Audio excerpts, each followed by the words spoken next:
आणि हो, महत्त्वाची व्हिडिओ तुम्हाला दाखवायला विसरून जा. तुम्ही फेसबुकवरती आणि इंस्टाग्रामवरती पाहता हे झाड, कोकणातील हे झाड गौरीच्या हे 7 ते 8 दिवसच हे उगवलं जातं आणि याला सुंदर जंगलामध्ये फुलं येतात, लाल कलरची फुलं येतात. हे झाड आपण कशासाठी वापरतो माहिती आहे का? हे झाड गौरीला या झाडाचं महत्त्व दिलं जातं.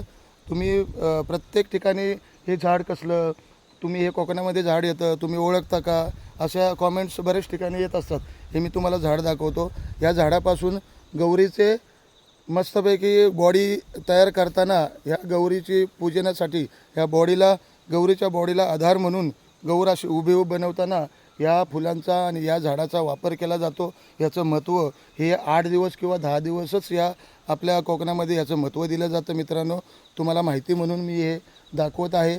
आणि हे झाड प्रत्येक जंगलामध्ये पहा, तुम्हाला जंगलामध्ये मी असे मस्त या जंगलामध्ये असे उगवले जातात. हे 8 ते 10 दिवसच झाड असतं आणि याचं महत्त्व हे आता गौरीलाच दिलं जातं.